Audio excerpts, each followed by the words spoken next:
Hello everyone, good morning from Tokyo. Today I'm already getting a little sad since this will be my second to last day in Japan. Today I'll be exploring Tokyo with my friend Sayo, so thank you so much to her because I feel like that's really the best way to explore a city is to explore it with a local. She should be in the lobby right now waiting for me, so let's head down now. Right now I'm here inside of Ginza Station and we're going to be taking a train to lunch, which is at a Japanese Western restaurant, which is incredibly popular. Apparently you even have to line up before they open, so let's go.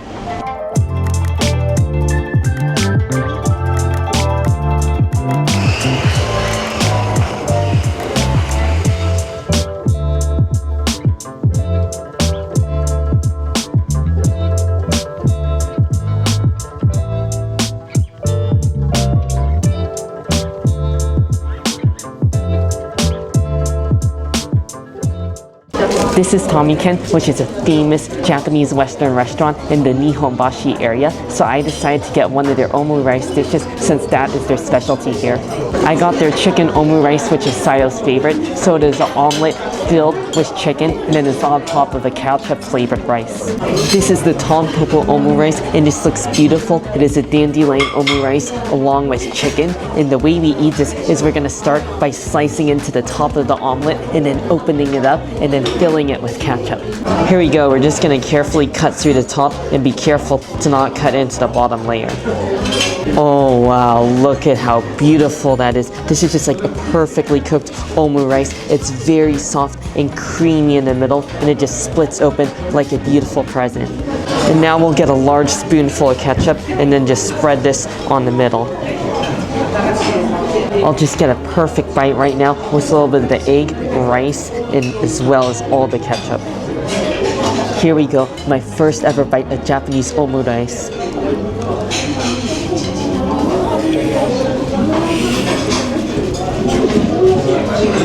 Wow, that is my first omurice and I gotta say that is fantastic. It is so delicious. You have the creamy omelet and then beneath that you have the rice, which is filled with little pieces of chicken and it's slightly sweet.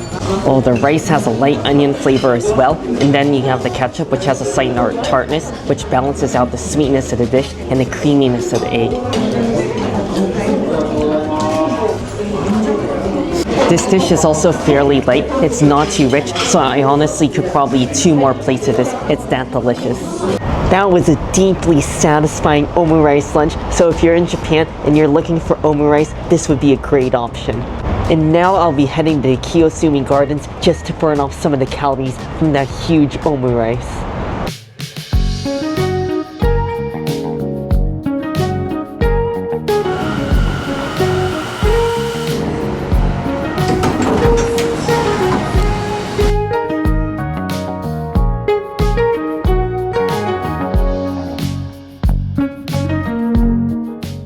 This is the Kiyosumi Gardens, which is a little pocket of greenery just outside the center in the hustle and bustle of Tokyo.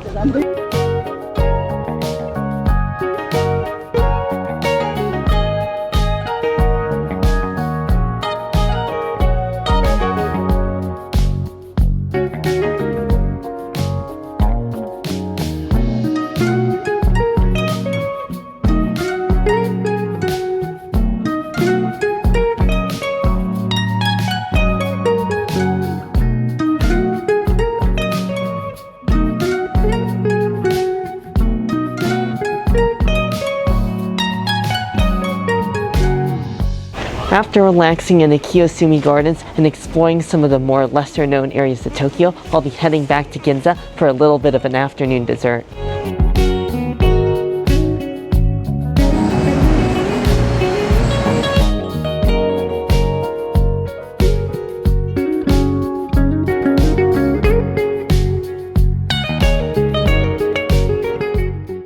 I just stopped by Teraya Ginza, which is a high-end Japanese confection shop here in Ginza, and it was a 20-minute wait, but I think it's definitely going to be worth it since they have a lot of high-end desserts, but I think I'm going to go for their Matcha Kakigori, which uses their exclusive matcha. Here's my Matcha Kakigori, and this just looks beautiful. I can tell it's going to be great since it has a really dark color, and on the bottom they have the azuki beans, so that's not going to make the ice melt any quicker. Alright, let's have a taste of this matcha. It looks so really light and airy, and the ice is already melting as I scoop it out with the spoon.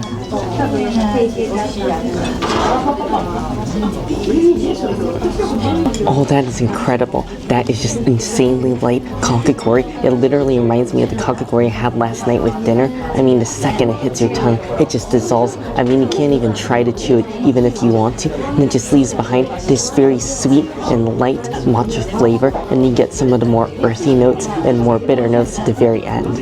I'll follow that kakigori with a sip of the signature Tataraya matcha, and I'm curious about this one since I already know the quality of the matcha was great in the kakigori, and I love myself a hot matcha.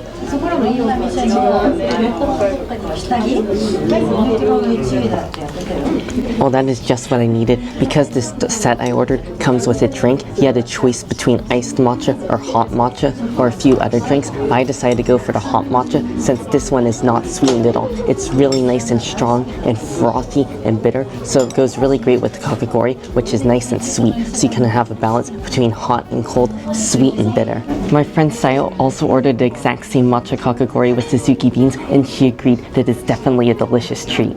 I definitely would head back here again because the atmosphere was really amazing. It was just like a fancy restaurant, and they have so many other confections, and it looked like they were hard at work since they had a glass window where you could see into the kitchen. So I would definitely highly recommend this if you're in the Ginza area, Tokyo. I made it back to the room and I said goodbye to Sayo since she had to head home, and I was luckily able to make a dinner reservation with the hotel, and they made reservations for us at Seamon Ginza, which is a popular sushi spot. It's a little bit more pricey than your average sit-down sushi restaurant in Tokyo, however it's much more affordable than those really high-end Omakase Sushi restaurants, so I'm looking forward to the meal, which is in about an hour.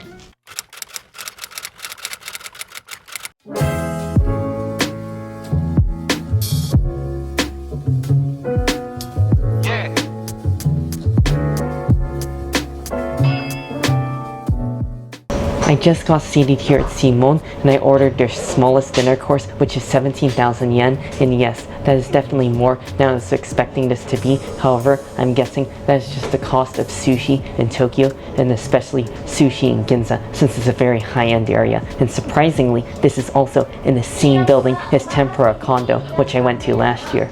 They just brought the first appetizer course out, which is shrimp and eggplant, but since I notified them that I have a shrimp allergy, they were able to substitute the shrimp with scallop, so I really appreciate that high-end service.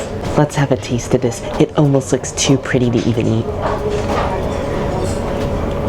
Oh, that is incredible. It tastes like a scallop salad because you have the tender raw scallop, and then along with that you have a vinegary eggplant, and you have sweet jelly to balance it all out. It's very flavorful, but I think the presentation is almost even better than it tastes. Oh, that is the perfect small little bite before the other food comes out, and it'll definitely get your appetite going and get you ready for all the sushi. Our first sushi I have here is the snapper. This just looks beautiful since it's already seasoned. It looks very perfectly cut, and I'm excited because this is my first bite of high-end sushi in Japan.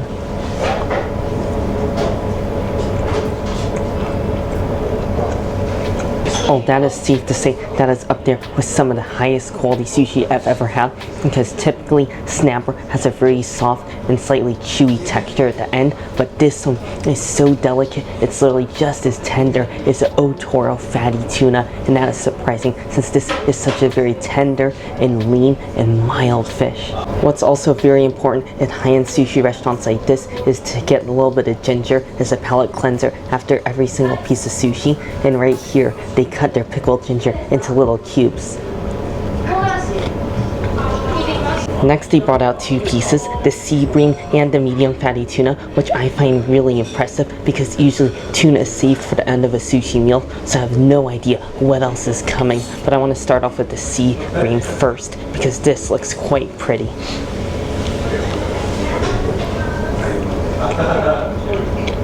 Oh, the sea bream is amazing as well. It's extremely tender, and especially for sea bream, which tends to be a chewier cut. And again, it's very clean, and I can't even taste a hint of fishiness. It is really, really fresh. And next we have this medium fatty tuna, which I've been eyeing. This tuna is my favorite cut of sushi.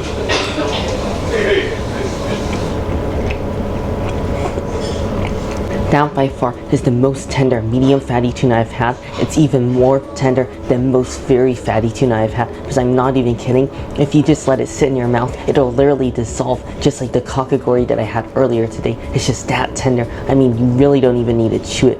I really just like to really sit there and enjoy the experience of the tuna, because it's so fresh, and I love the buttery taste of the fat. Next piece is the horse mackerel, and today must be my lucky day since I love mackerel, especially if done right.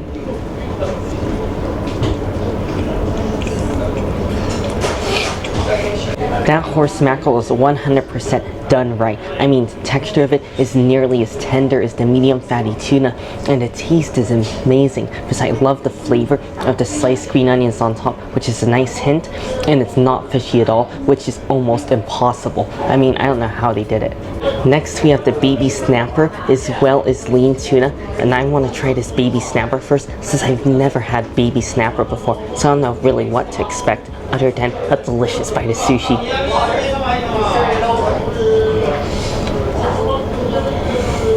Oh, the fish itself tastes very similar to the regular snapper I had earlier, but what's different is the seasoning, because it tastes like this yuzu, citrus, ponzu sauce, and at the end you get this slightly spicy finish, and it was so good I literally had to close my eyes as I was enjoying it, and it literally deserved a moment of silence just to appreciate how delicious that was. Next we have the lean tuna.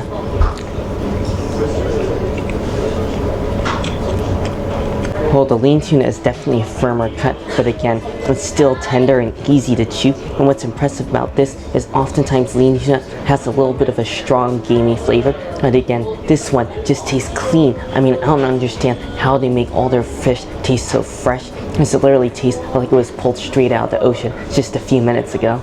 Next we have the squid and yellowtail, and I feel like so far this course almost feels like it's been designed just to meet all my expectations, because it literally is full of pieces of my favorite sushis of all time. First, the squid, which is topped off with a little bit of ginger.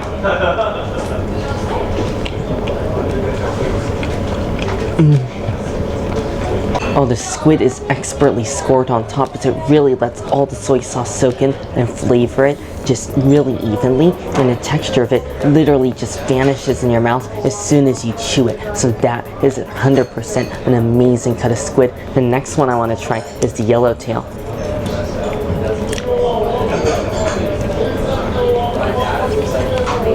Oh, the yellowtail is great. It really reminds me of the snapper I had earlier. The only difference is this one has a little bit of wasabi, which really changes up the flavors a little bit, so I like that because none of the sushi tastes similar to each other. Next we have two very premium cuts of sushi. We have the uni, which is sea urchin, and then we also have scallop, and scallop is another one that's on my favorite list because scallop is something you have to try when you're in Japan. We gotta start off with the uni, which I know for a lot of people is their absolute favorite sushi of all time.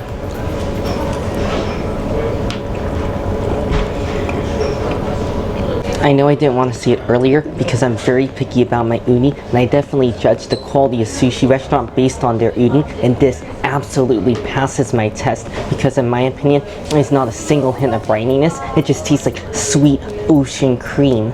I was so excited to try it, I forgot to get a video clip of it, so sorry about that, but I'm telling you, I only like uni if it's ridiculously fresh, and here, it definitely is that. Now for my final bite of sushi, which is the scallop.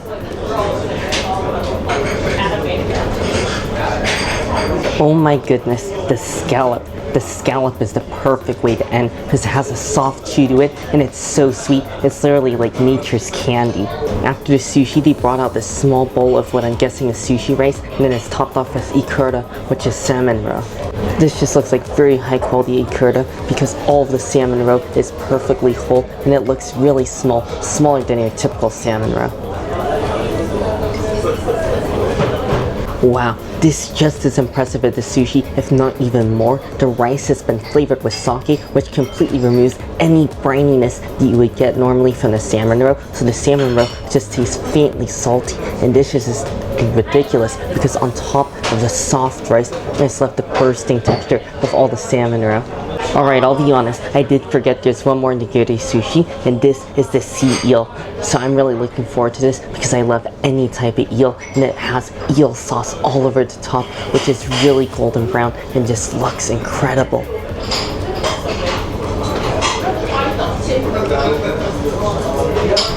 Oh, that is delightful. The eel is really soft and gooey, so I love that kind of gooey and sticky texture. And then paired with that, you have the eel sauce, which is very sweet and just slightly savory.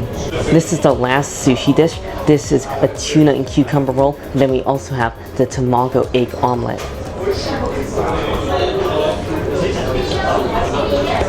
Oh, I love sushi rolls, especially this one, because I love the seaweed on the outside, and then inside you have the same medium fatty tuna I had earlier, and then you have the cucumbers, which are just paper thin, and they just add a very slight, soft and crispy texture. Let's try out this tamago egg omelet as well. Oh, that is very sweet, and that is how you're supposed to end a sushi meal. Traditionally, the sushi meals end with the tamago egg omelet just because it's so sweet. It almost has a custardy taste to it, and it's definitely sort of like a dessert. And for the final bit of food, or I guess you could say drink, we have miso soup. Oh, that is very nice. It's a very mild broth. It mostly just tastes like a miso-based broth. Don't taste a lot of dashi flavor, but I love that it's very mild and clean. It's just a great way to cleanse your palate at the very end of the meal.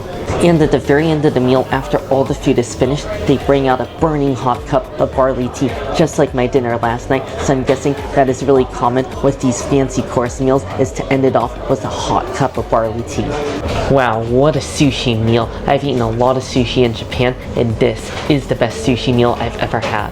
I mean, the quality of the fish as well as the quality of all the other side dishes and the presentation was just on point and definitely met my expectations for the price point. I think it's worth mentioning that I decided to dine in one of their private rooms since I was filming. However, by far their most popular choice is the chef's table, where you can sit around at the sushi counter and see them make all the sushi. So that's what I would recommend if you're visiting here. If you're looking for a high-end sushi meal in Tokyo and you don't want to spend hundreds upon hundreds of dollars, I highly recommend Seamon, because I can promise you you will have a high-quality sushi meal. I made it back to the room after another wonderful day exploring Tokyo, so thank you again to Sayo for showing me around today, because I had a great experience exploring some areas I've never even heard of in Tokyo. As always, I really hope you all enjoyed the video. Make sure if you did to give it a like, and also make sure to subscribe, and I'll see you tomorrow for my last day in Japan.